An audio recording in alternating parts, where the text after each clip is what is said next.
네, 여러분 안녕하세요. 반갑습니다. 오늘은 이제 여호수아 우리가 성경 공부 9과 공의를 위한 성읍들, 예배를 위한 사람들이라는 제목을 가지고 여호수아서 20장 1절부터 21장 45절까지의 말씀을 우리가 함께 살펴보도록 하겠습니다. 본문의 위치입니다. 여호수아 20장과 21장은 가나안 땅에 정착한 이스라엘의 삶을 두 영역, 그러니까 형사재판의 공의 실현 및 예배, 이 두 영역과 관련해서 더 깊이 들여다보고 있습니다. 이는 가나안 땅에서 행해야 될 바에 대해서 모세가 전에 지시했던 것에 기초하고 있습니다.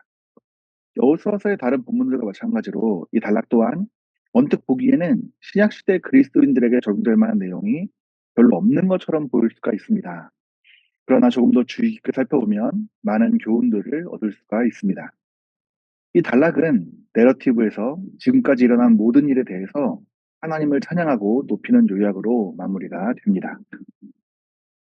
큰 그림입니다. 여호수아는 형사재판의 공의 실현 및 예배의 영역에서 하나님의 백성 이스라엘이 따라야 할 지침으로 모세가 가르쳤던 내용을 이행하고 있습니다. 자, 이러한 우리가 배경과 큰 그림을 가지고 문제를 풀어보면서 이 본문에서 어떤 말씀들을 하고 있는지를 한번 살펴보도록 하겠습니다. 자, 첫 번째 문제입니다. 이 땅은 모세를 통해 지시했던 대로 도피성들을 정하라는 여호와의 명령으로 시작합니다. 이 본문의 배경인 민수기 35장 9절에서 34절을 읽으십시오. 무지 중에 실수로 사람을 죽인 자를 살인자로 여기지 않고 구별해내는 요소들은 무엇입니까? 자, 민수기 35장 9절에서 34절은 단순히 이제 실수를 봐주자라는 차원을 넘어서서 생명의 존엄성과 땅의 거룩함을 지키기 위한 매우 정교한 법적인 장치로 보는 것이 맞습니다. 그래서 우리가 이제 먼저 살인자를 규정하는 이제 상세 기준들을 보면은 좀 세 가지가 있습니다. 성경은 이제 다음과 같은 경우에 반드시 죽일 것이라고 명시하면서 이제 도피성의 보호를 받을 자격이 없다고 선언을 하게 됩니다. 그래서 첫 번째로는 살인 도구의 치명성입니다. 그 도구 자체가 사람을 죽일 만한 위력을 가졌다면 그것을 들고 휘두른 것 자체를 살인의 의도가 있는 것으로 간주하는 것이죠. 그래서 민수기 35장 16절을 보게 되면 첫 번째로 쇠로 만든 도구, 그러니까 철 연장이죠. 쇠로 만든 도구로 사람을 쳤느냐. 그다음에 17절에서는 돌입니다. 사람을 죽일 만한 크기나 무게의 돌을 던졌느냐. 세 번째는 18절에서 나무의 연장입니다. 그래서 사람을 죽일 만한 나무 몽둥이 등을 사용했느냐. 이러한 도구 자체를 가지고 사람을 해쳤다면은 이것은 우발적인 사고라기보다는 상대방을 해야 할 준비가 되어 있음을 시사한 것으로 본 것이죠. 두 번째는 마음의 동기입니다. 그러니까 미움과 적의가 있느냐라는 것이죠. 이제 민수기 35장 20절을 보게 되면 미워하는 까닭에라고 하고 있습니다. 그러니까 그 사람의 행동 이면에 숨겨진 마음의 동기를 보는 것입니다. 평소 두 사람 사이에 적대의 관계가 있었는지를 먼저 살펴봅니다. 그 다음에 민수기 35장 21절에서 악의를 가지고 오라고 하는데 해하려고 하는 구체적인 의지를 가지고 의도적으로 손으로 쳤는가 라는 것을 이제 살펴보죠. 또한 세 번째는 행동의 계획성입니다. 그래서 이제 기회를 엿보아라고 이제 민수기 35장 20절에 나와 있는데요. 우연히 맞춘 것이 아니라 숨어서 기다리거나 치밀하게 계획하여서 사람을 해하였는지를 또한 살펴보게 됩니다.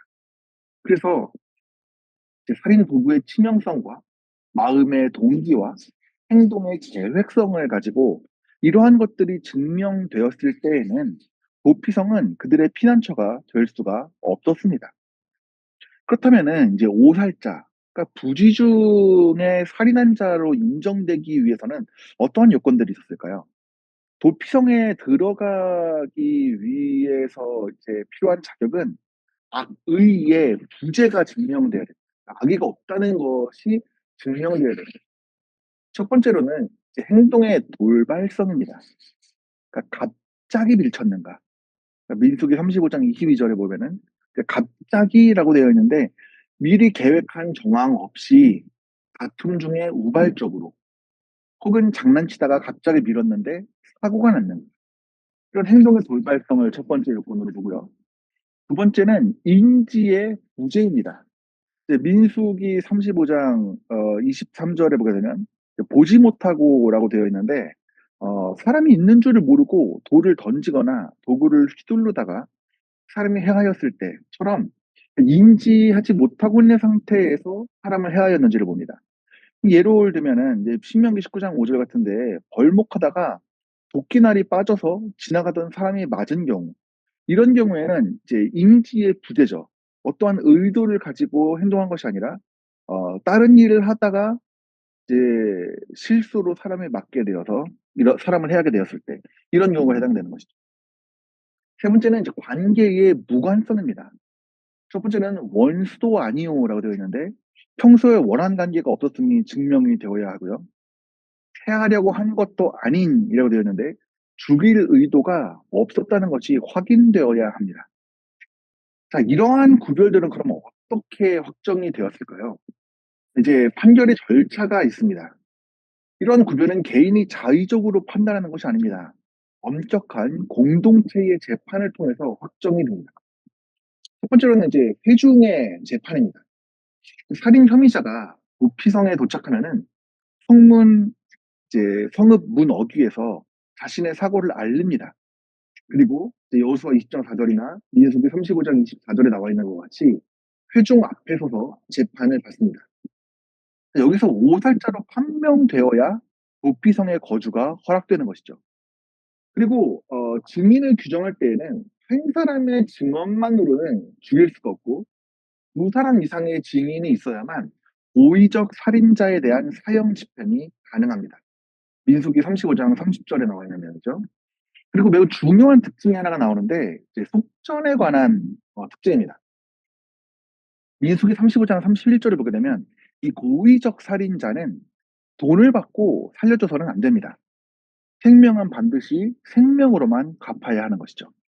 하지만 도피성으로 갈 수 있는 이제 오살자, 자신의 의지와 상관없이 이렇게 이제 사람을 죽이게 된 경우에는 돈을 내고 대제사장이 죽기 전까지 집으로 돌아가게 해서는 안 된다고 하는 것이죠. 그 이유가 이제 피는 땅을 더럽히기 때문이고 오직 대제사장의 죽음만이 그 거류의 기한을 끝낼 수 있다라고 하는 것이 이유입니다. 그래서 이제 우리가 살펴본 것처럼 어, 고의가 있느냐, 실수였는가를 이제 도구와 동기와 방법에 따라서 구분을 하게 되고, 그다음에 그 결과 역시 이제 피해 보수가 허용되는가, 아니면은 도피성으로의 도피가 가능해지는가를 살펴보게 됩니다. 마찬가지로 같은 경우에서 속전의 사용 역시 이제 고의로 사람을 해한 사람은 불가하고 오살자의 경우에는 어, 이제 속전을 내지만 그걸로 귀가의 시기가 조정되지는 않습니다. 그러니까 반드시 대제사장 사주 사후까지는 도피성에서 대기해야 한다라고 하는 것이죠. 자, 두 번째 질문입니다.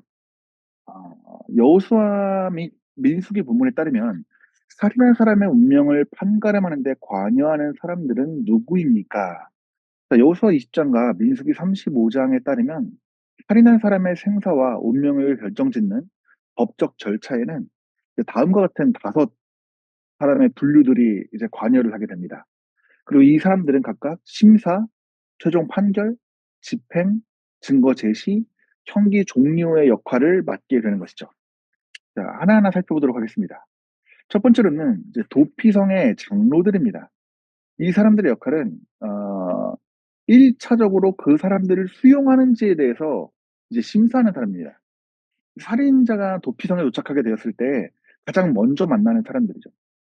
성문 어귀에서 도피자의 사고 내용을 듣고 그를 성읍으로 받아들여서 피해 보수자의 추격으로부터 일시적으로 보호할지 말지를 결정합니다.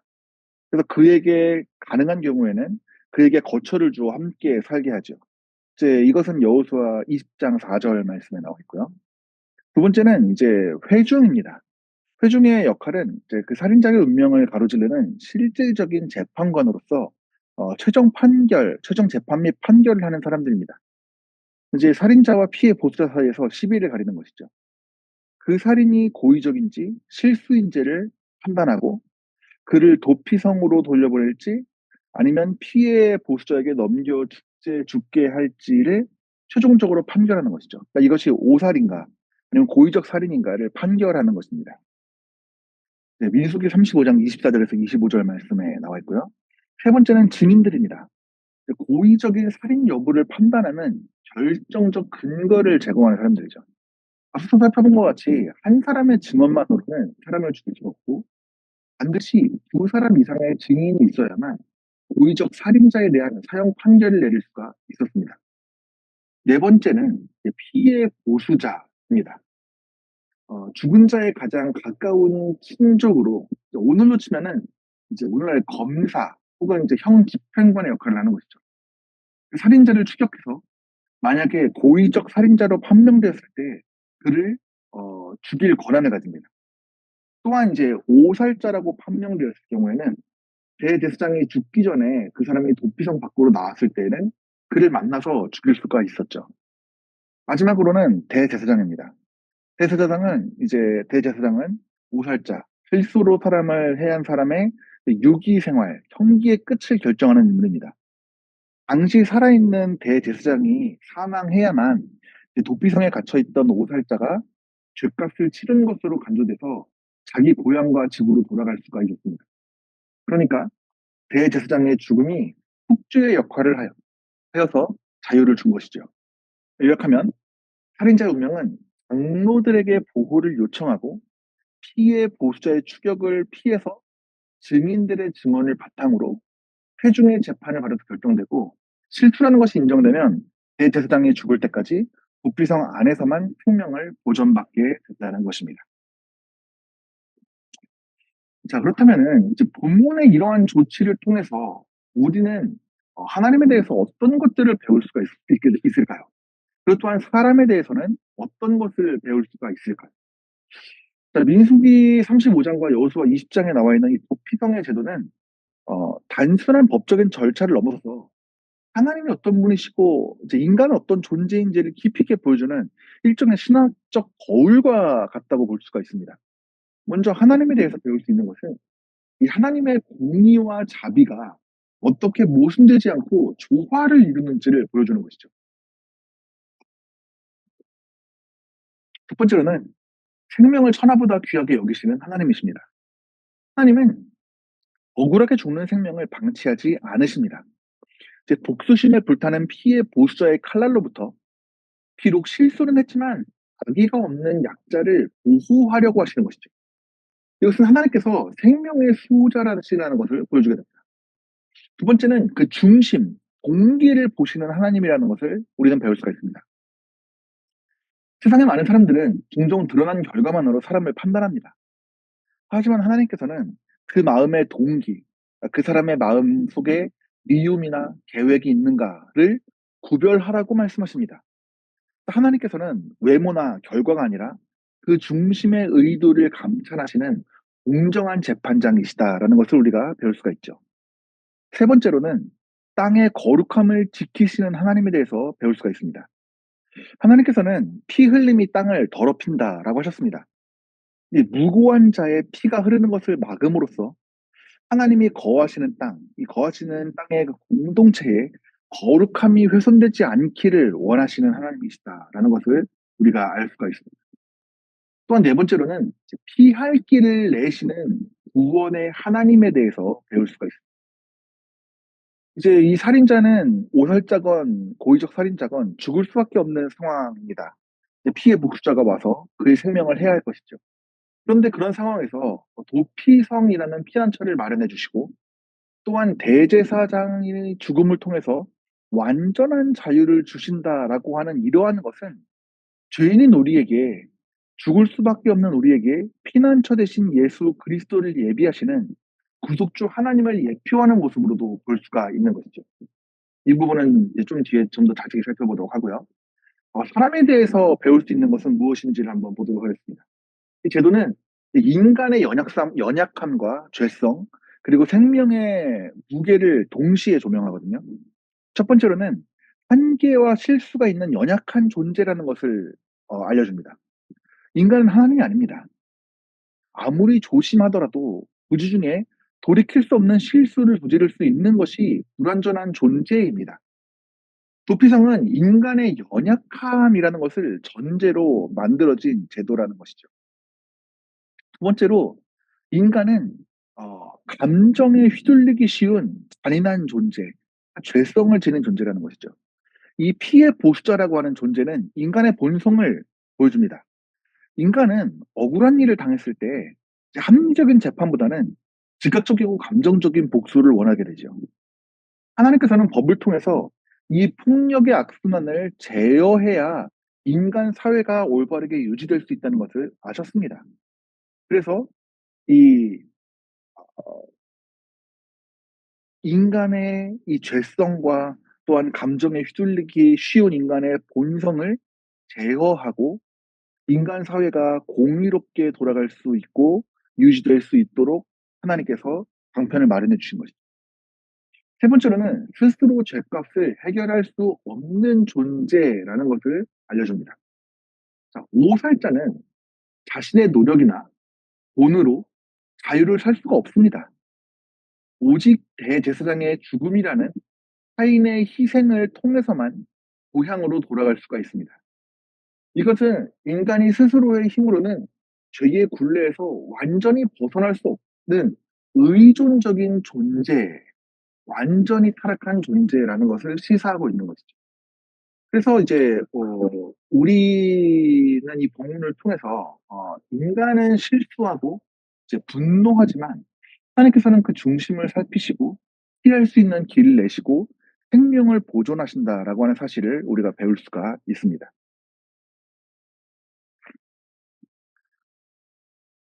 자, 하나님의 구원 계획의 이 시점까지 이스라엘에서 구현되고 있던 신정 정치는 매우 독특한 것이었습니다.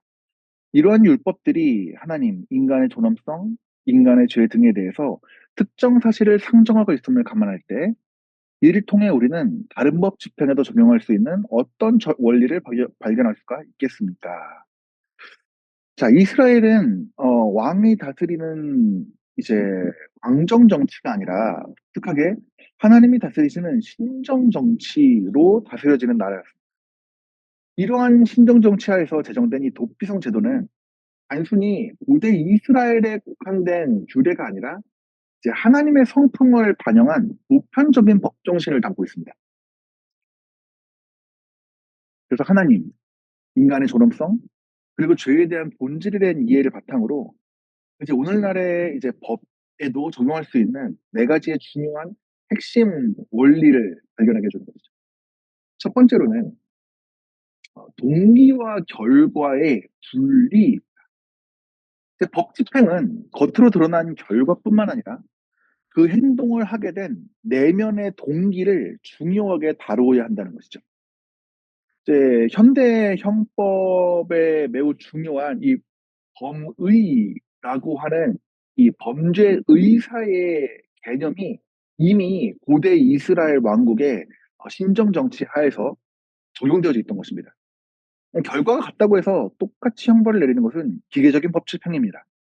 정의로운 법 집행이라고 하는 것은 그 사람이 악의를 가지고 행했는지 아니면 과실인지를 세밀하게 구별하여서 처벌의 수위를 조절해야 하는 것이죠. 두 번째는 사적인 복수의 금지와 공적인 사법권의 확립입니다. 개인의 감정에 의한 사적 제재를 금지하고 객관적인 공적인 절차를 통해서만 형벌이 집행되어야 한다는 것을 보여주는 것이죠. 피해 보수자가 합법적으로 존재하던 이 고대 사회에서 이 도피성이라고 하는 것은 복수의 악순환을 끊는 장치였습니다. 만약에 이런 도피성이 없다면은 반복적으로 피해 보수자들이 나올 것입니다. 누군가 실수를 사람을 했을 때 그 사람을 죽인 누군가가 나오게 되고, 억울하게 실수했는데 억울하게 죽은 그 사람을 또한 복수하기 위해 새로운 피해 보수자가 또한 나오게 되는 것이죠. 이러한 복수의 악순환을 끊는 장치로서 도피성이 주어졌던 것입니다. 그래서 아무리 흉악한 범죄자라고 할지라도 이제 여론 재판이나 공중 심리에 의해서 즉결 처형당하는 것이 아니라 공정한 재판을 받을 권리가 보장되어야 되는 것이죠. 이것이 현대의 법치주의가 지향하는 무죄 추정의 원칙과 매우 맞닿아 있는 것이다라고 볼 수가 있습니다. 세 번째로는 사법적인 접근성의 보장입니다. 생명을 보호하는 사법적인 구제장치는 누구에게나 물리적으로, 심리적으로 가까워야 합니다. 자, 도피성은 이스라엘 전역 어디서든지 하루 만에 도달할 수 있도록 균형 있게 배치되었고, 그곳으로 가는 길은 항상 닫혀 있어야만 했습니다. 이런 사실은 법적인 보호가 특권층만 아니라 가장 약하고 긴급한 상황에 처한 사람도 쉽게 접근할 수 있도록 문턱이 낮아야 된다는 것을 보여주는 것이죠. 네 번째로는 이제 회복적 정의입니다. 이제 법의 목적이 무엇입니까? 단순히 처벌이나 격리가 법의 목적이 아닙니다. 궁극적으로는 공동체의 오염을 막고 죄인들을 회복시키는 것이어야 되는 것이죠. 그래서 고의적 살인자는 처형함으로써 생명 경시의 풍조로부터 공동체를 보호하고, 오살자는 보호함으로써 억울한 죽음을 막는 것이죠. 또한 대제사장의 죽음 이후에는 이제 완전한 사면을 통해서 그를 다시 이제 가정과 사회로 복귀시킵니다. 이러한 것들이 현재 이제 교정복지나 형사 정책이 지향해야 될 사회 복귀의 원형이 무엇인지를 보여주는 것이죠. 요약해 보면은 율법들은 하나님의 공의는 무자비한 칼날이 아니고 하나님의 자비는 죄를 묵인하는 방종이 아니라는 사실을 가르쳐 주는 것입니다. 그렇기 때문에 우리가 적용해야 될 원리는 분명합니다. 법은 인간의 생명을 최우선 가치로 두어야 되고, 억울한 자가 없도록 신중해야 하고, 궁극적으로 파괴된 관계와 공동체를 회복시키는 방향으로 집행되어야 한다. 이것이 율법에서 내려주는 원리다라고 하는 것을 우리가 살펴볼 수가 있겠습니다. 자, 우리가 이제 조금 앞전에서 살펴보았던 문제를 조금 심화한 문제가 나왔습니다.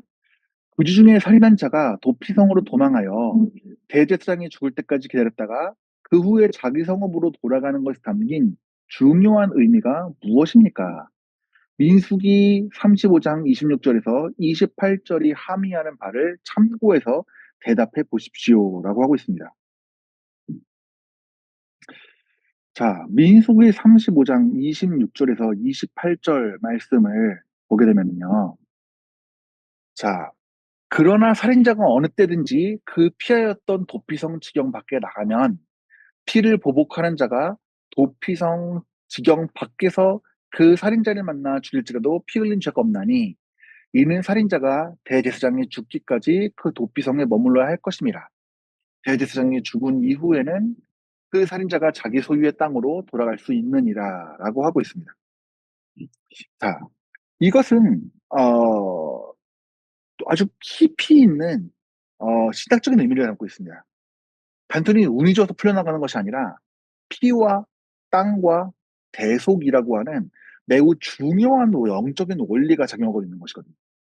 첫 번째로는 피 흘림에 대한 대속의 원리입니다. 이것이 가장 핵심적인 신학적인 이유죠. 민수기 35장 33절은 피는 땅을 더럽히기 때문에 피 흘림을 받은 땅은 그 피를 흘리게 한 자의 피가 아니면 속함을 받을 수가 없다라고 선언합니다. 그러니까 누군가 죽었다면 그 대가로 생명, 그러니까 피가 지불되어야만 땅의 거룩함이 회복된다라고 하는 것이죠. 여기 문제점이 있습니다. 고의적인 살인자는 본인의 목숨으로 갚으면 되지만 이제 오살자, 실수로 죽인 사람은 죽을 죄를 짓지 않았으므로 그 사람을 죽이는 것이 부당하지요. 하지만 이미 사람은 죽었고 땅은 더럽혀졌습니다. 자, 이 피해 값을 어떻게 처리해야 할까요? 라는 문제죠. 해결책은 대제사장의 죽음이 그 값을 대신하는 것으로 간주되는 것입니다. 대제사장이 누구입니까? 이스라엘 전체를 대표하는 가장 거룩한 인물이죠. 그의 죽음은 하나님 앞에서 커다란 생명의 가치를 지니기 때문에 오살자가 치러야 할 죗값을 대신 덮어주는, 그러니까 속죄해 주는 효력을 갖게 된다는 것입니다. 두 번째는 한 시대의 종결과 사면의 선포입니다. 고대 시대를 보게 되면 이제 왕 또는 대제사장의 통치 기간은 하나의 시대를 의미하는 것이죠. 그렇기 때문에 제사장의 죽음은 이제 그가 관할하던 한 시대가 끝났음을 알리는 신호이기도 합니다. 그래서 이전의 시대에 이제 발생했던 오살자에 대한 피해 보수자의 추적 권한도 대제사장의 죽음과 함께 법적으로 소멸되는 것이죠. 뭐 이것은 이제 공적인 사면으로 보았을 때 뭐 대통령 취임 뭐 기념 특별 사면 그런 것처럼 이제 개인의 원한 관계를 공적인 사건으로서 덮어버림으로써 사회적 갈등을 강제로 종료하고 새로운 출발을 시작하게 하는 사회적 장치라고도 볼 수가 있겠습니다. 자, 그리고 유배 생활이라는 징계의 종료라고도 볼 수가 있겠습니다. 자, 오살자는 사형을 면했지만 대제사장이 죽기 전까지 사실상 이제 유배 생활을 하게 되는 셈이었습니다. 자, 실수를 했다고 해서 책임이 아예 없는 것은 아니죠. 그게 부주의함으로 생명을 앗아갔기 때문에 자신의 고향과 집 그리고 가족을 떠나서 도피성에 갇혀 사는 자유의 박탈이라고 하는 징계를 받는 것이죠. 이 대제사장의 죽음은 이 징계 기간이 다 찼다는 것을 의미합니다. 이제 그는 죄인이나 도피자 신분이 아니라 떳떳한 자유인으로서 자신의 기업으로 돌아가서 소유권을 행사할 수 있게 되는 것이죠. 네 번째로는 예수 그리스도의 모형입니다. 자, 이 규정은 신약 성경, 특히 히브리서 기자가 바라보는 예수님의 사역을 완벽하게 예표합니다.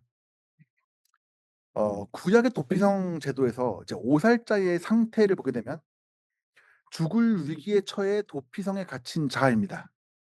이것은 죄의 종노릇하여서 사망 권세의 매인 죄인들과 동일하게 이제 예표가 되는 것이죠. 두 번째는 대제사장입니다. 그래서 이 대제사장의 죽음은 오살자의 죗값을 대신 치르는 것이죠. 예수 그리스도께서 인간이 스스로 해결할 수 없는 죄의 값을 자신의 죄를 대신하여 죽으심으로 속죄하여 주신다는 것을 모형하고 있고요. 결과로서 이제 고향으로 기업으로 돌아갈 수 있는 자유를 얻는 건 역시 우리가 이제 하나님께로 돌아갈 수 없는데 예수 그리스도의 속죄함으로 말미암아서 우리가 영원한 고향 땅 천국으로 돌아가 하나님과 함께 거할 수 있는 자유를 얻었다라고 하는 것에 있어서 이 대제사장의 죽음이 이 오살자를 속죄하여 준다라고 하는 이 사건은 이 규정은 이제 히브리서 기자가 바라보는 예수님의 사역을 완벽하게 예표하고 있다는 것이죠. 그래서 이제 요약해 보면 대제사장의 죽음까지 기다려야 한다는 것은 어 설령 실수일지라도 죄로 인해 발생한 죽음의 문제는 인간의 돈이나 노력으로 해결할 수가 없고 오직 하나님이 세우신 중보자의 생명값을 통해서만 해결된다라고 하는 진리를 보여주는 것이죠.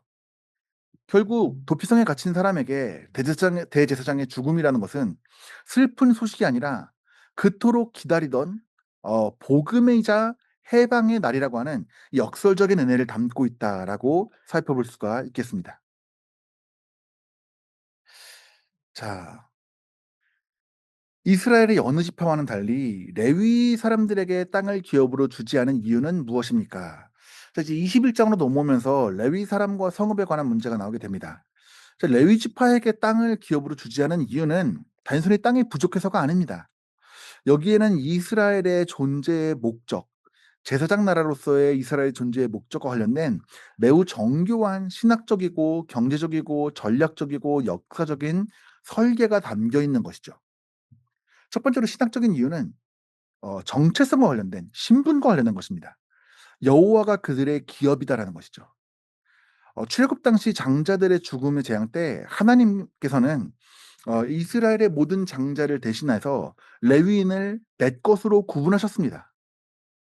즉 레위인은 이스라엘 전체를 대표해서 하나님께 바쳐진 하나님께 소유된 자들과 같은 존재인 것이죠. 그리고 또한 다른 지파는 땅을 유산으로 받아서, 그러니까 피조물을 유산으로 받아서 그것을 경작하여 살지만, 레위 지파는 하나님 자신 창조주를 유산으로 받았습니다.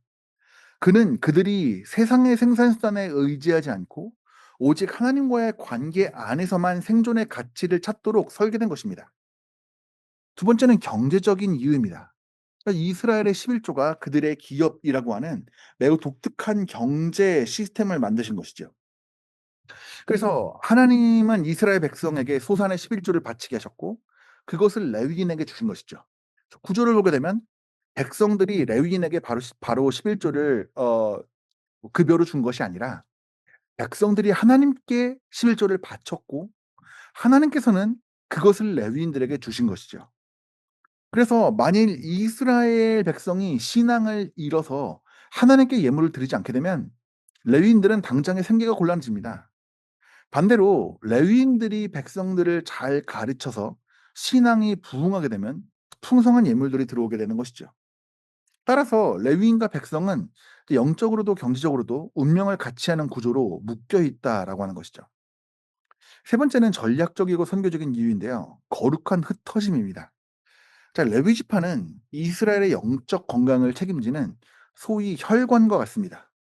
그래서 생명을 의미하는 피가 온몸으로 퍼져 나가야지만 우리는 생명을 유지하며 살아갑니다. 마찬가지로 만일 레위 지파가 특정 지역, 그러니까 예를 들어서 레위성, 레위도 같은 데 모여 살았다면 먼 곳에 사는 지파들, 그러니까 르우벤이나 단 지파만 같은 먼 곳에 사는 지파들은 율법을 배우거나 재판을 받기 위해서 먼 길을 와야 했습니다. 근데 하나님께서는 그들을 온 이스라엘 지파 이제 12 지파 사이사이에 골고루 흩으셨죠. 48개의 성읍을 배치하지 않으셨습니까? 그들은 각 지역 사회에 스며들어 율법을 가르치고 재판하며 백성들이 우상 숭배에 빠지지 않도록 감시하고 돕는 영적인 지도자 역할을 수행해야 했던 것이죠. 네 번째는 역사적인 이유입니다. 이 부분은 이제 창세기 49장과 출애굽기 32장의 어떤 드라마틱한 반전을 이해해야 되는데요. 이제 창세기 49장에서 야곱의 저주가 있습니다. 레위 조상은 세겜에서 잔인한 살육을 저질러서 야곱에게 내가 그들을 야곱 중에서 나누며 이스라엘 중에서 흩트리로라라고 하는 저주를 받았습니다.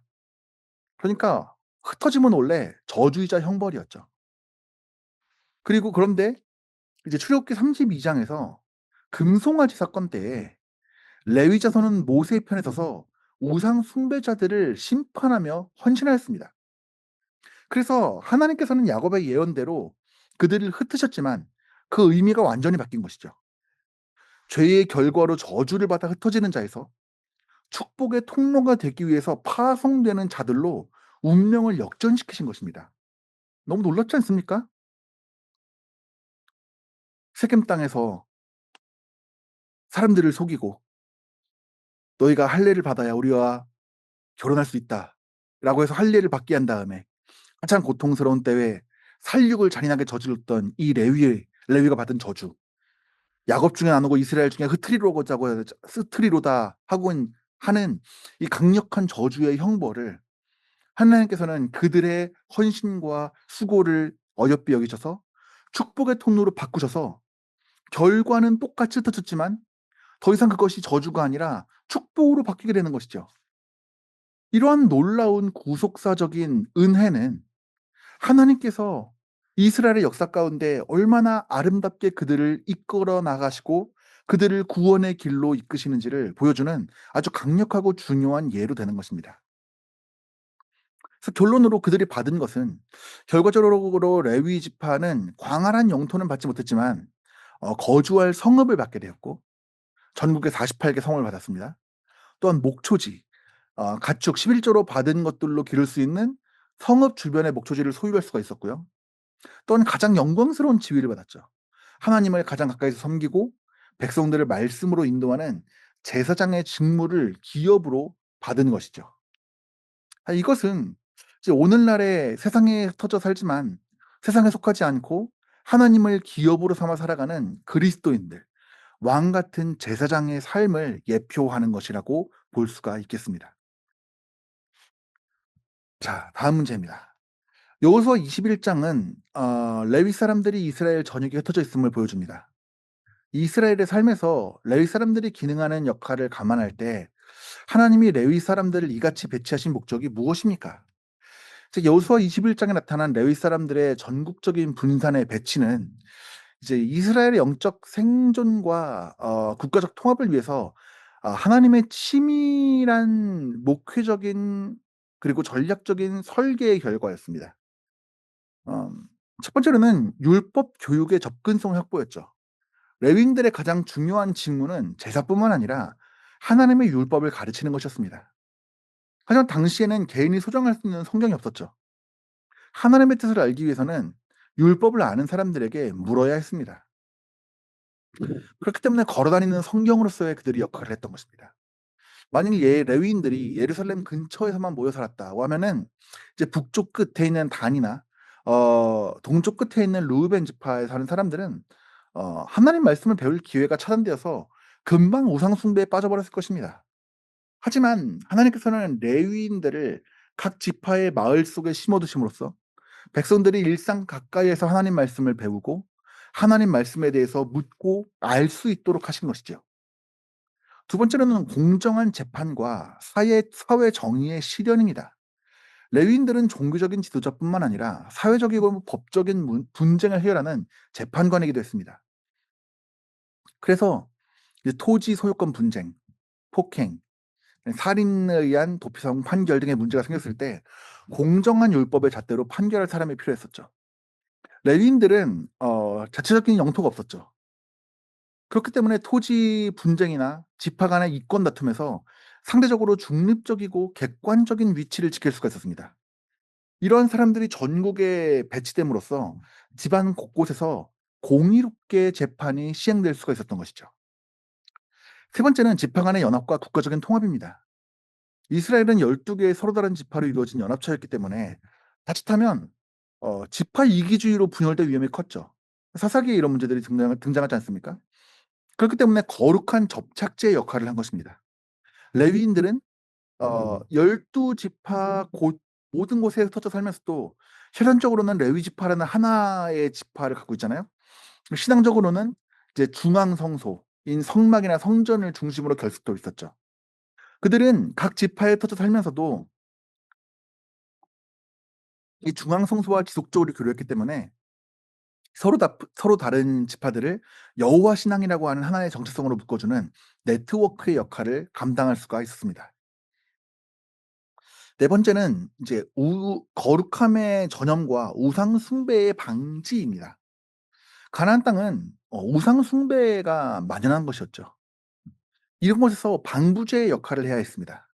하나님께서는 이스라엘 백성이 가나안 문화에 동화되는 것을 경계하셨습니다. 레위인들은 레위인들의 성읍은 이스라엘 전역에 박힌 이제 거룩한 거점이었습니다.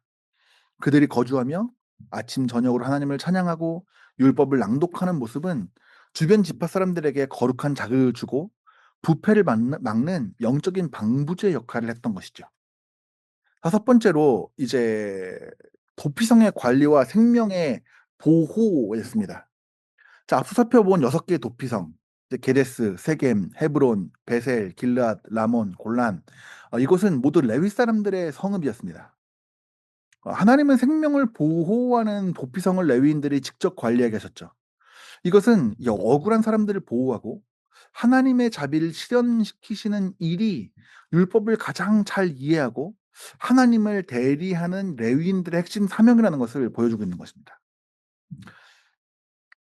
자, 그래서 우리가 이제 앞서 살펴봤던 것처럼 결국에 이제 이 이스라엘 중에 흩트리로다라고 하는 것은 원래 폭력성에 대한 징계였지만 하나님께서는 출애굽기 32장의 헌신을 거치며 이 흩어짐을 징계가 아닌 사명으로 바꾸신 것이죠. 그래서 레위인들은 거대한 반죽 전체를 부풀게 하는 누룩처럼 12지파 곳곳에 스며들어가서 하나님의 통치가 전국에 미치게 하는 모세 혈관처럼 된 것입니다. 그래서 그들은 흩어졌기 때문에 오히려 이스라엘 전체를 하나로 묶을 수 있게 된 것이죠. 하나님의 이러한 섭리가 아주 놀랍지 않습니까? 자, 이제 땅 나누기가 모두 끝난 상태에서 21 장의 마지막 세 구절은 여호와 하나님이 자기 백성을 이제 위에서 행하신 일들을 모든 일들을 약술합니다. 여호와께서 이스라엘에게 주신 세 가지는 무엇이고 반복되는 핵심 동사는 무엇입니까? 자, 여호와께서 이스라엘에게 주신 세 가지는 다음과 같습니다. 첫 번째로는 약속하신 온 땅입니다. 43 절을 보게 되면 여호와께서 이스라엘 조상에게 맹세하사 주리라 하신 온 땅을 이와 같이 이스라엘에게 다 주셨으므로라고 되어 있습니다. 자, 아브라함 때부터 수백 년간 이어져 온 약속의 성취인 것이죠. 이스라엘이 정복한 것이 아니라 하나님께서 약속대로 소유권을 양도해 주신 것입니다. 그 결과 그들은 그 땅을 점령하고 거주할 수 있게 된 것이죠. 두 번째로는 사방의 안식입니다. 이제 44 절을 보게 되면 여호와께서 그들의 사방에 안식을 주셨으되 그 조상들에게 맹세하신 대로 하셨으므로, 이것은 단순한 휴식이 아닙니다. 샬롬의 상태를 얘기하는 것입니다. 평화의 상태를 이야기하는 것이죠. 전쟁이 그치고 외부의 위협이 사라진 것입니다. 광야의 불안한 이동과 가나안 정복 전쟁의 치열함이 끝나고 하나님이 통치하시는 참된 샬롬이 도래했다는 것을 의미하는 것이죠. 세 번째는 모든 원수들에 대한 승리입니다. 44 절에 보게 되면 여호와께서 그들의 모든 원수들을 그들의 손에 넘겨 주셨습니다. 자, 군사대적인 승리입니다. 이스라엘의 군사력이 강해서가 아니라 하나님이 하나님의 대적들을 그들의 손에 넘겨 주셨기 때문에 어떤 원수도 그들 앞에 맞설 수가 없었습니다. 이제 완벽한 제압과 승리를 주신 것이죠. 그리고 또한 이제 반복되는 동사를 우리가 또한 살펴볼 수가 있습니다. 반복되는 동사는 이제 주셨다라고 하는 것이거든요. 이 모든 사건의 주체와 성격을 규정하는 동사입니다.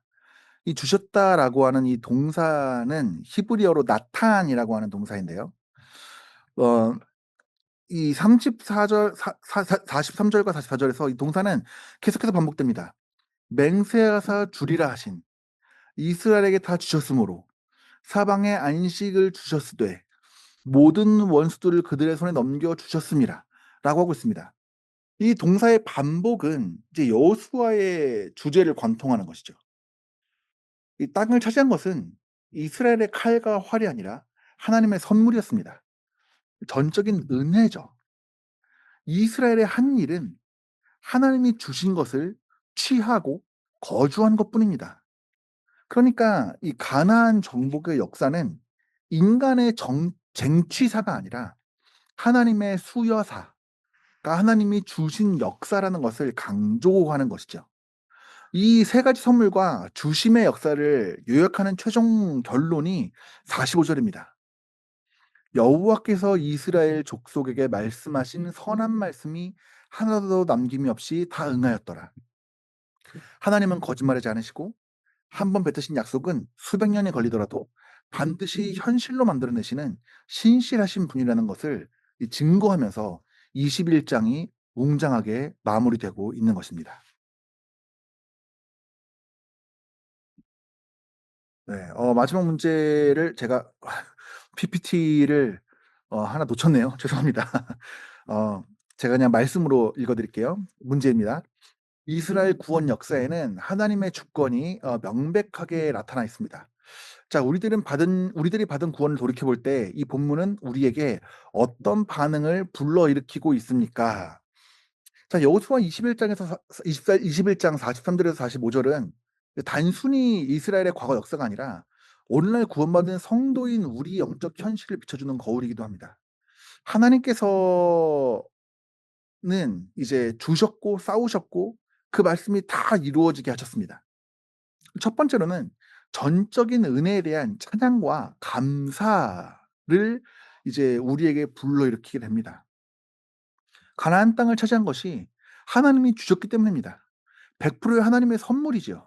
그렇기 때문에 나의 구원이 나의 노력이나 선행이나 자격이나 공로가 아니라 오직 하나님의 주권적인 선물이라는 것을 인정해야 되는 것입니다. 내가 무언가 잘해서 하나님께 칭찬받는다. 내가 무언가를 잘해서 구원받았다라고 하는 공로 의식은 완전히 버리고 나 같은 죄인을 살리신 주님의 은혜에 압도되어서 터져나오는 순전한 감사와 찬양이 있어야 올바른 반응이라고 할 수가 있는 것이죠. 두 번째로는 철저한 자기 부인과 겸손입니다. 이스라엘은 스스로 쟁취하지 않았습니다. 하나님께서 넘겨주신 것입니다. 자랑할 것이 아무것도 없는 것을 깨달아야 되는 것이죠. 우리는 겸손해야 합니다. 구원의 과정에서 내가 한 일이 무엇입니까? 죄 지은 것밖에 없습니다. 그 죄를 해결하고 승리하게 하신 분이 하나님이시라는 것을 고백해야 되는 것이죠. 그래서 에베소서 2장 8절에서 9절 말씀처럼 구원은 행위에서 난 것이 아니기 때문에 누구든지 자랑하지 못하게 함이라고 말씀하셨습니다. 그렇기 때문에 우리는 철저하게 자기를 부인하고 하나님 앞에서 겸손을 보여야 하는 것이죠. 세 번째는 미래의 약속에 대한 확신과 신뢰입니다. 21장 45절 오늘 본문의 말씀을 보게 되면 여호와의 선한 말씀이 하나도 남김이 없이 다 응하였다라고 되어 있죠. 이것은 우리에게 강력한 확신을 줍니다.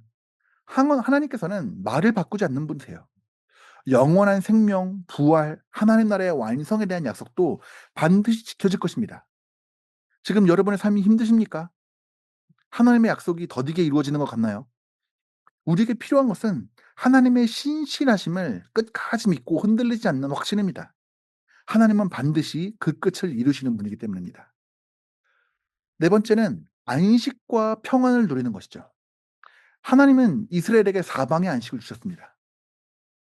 우리는 내 힘으로 죄와 싸우거나 의로워지려고 애써는 율법적인 삶을 멈추고 예수 그리스도께서 십자가에서 다 이루셨다라고 하는 선언 안에서 참된 쉼을 누려야 합니다. 영적인 불안감이나 강박이 있다면 그리스도께서 주시는 참된 샬롬을 누리는 것이 구원받은 자의 특권이자 의무라고 하는 것이죠. 그래서 결론 지어보게 되면은 결국에는 우리가 해야 될 것은 아멘으로 화답하는 삶입니다. 하나님, 이스라엘의 정복 역사가 주님의 작품이었습니다. 하나님이 모든 것을 주신 것이었습니다. 나의 나된 것도 오로지 주님의 은혜입니다. 주님께서 시작하셨으니까 주님께서 끝맺으실 것을 나는 믿습니다. 나는 나의 노력을 내려놓고 주님이 주시는 참된 안식 속에서 주님만 찬양하겠습니다. 고백하면서 하나님이 신실하게 행하시는 것들을 우리는 바라보고 나아가야 되는 것이죠. 자, 이렇게 해서 우리가 여호수아 이제 20장과 21장을 21장에 대해서 살펴보았습니다. 오늘 매우 중요한 이야기들을 많이 나눴는데요. 이러한 교훈들이 여러분의 삶에서 실제적으로 경험되어지고 고백되어지는 사건들이 되었으면 좋겠습니다. 우리 다음 시간에 또 뵙도록 하겠습니다. 감사합니다.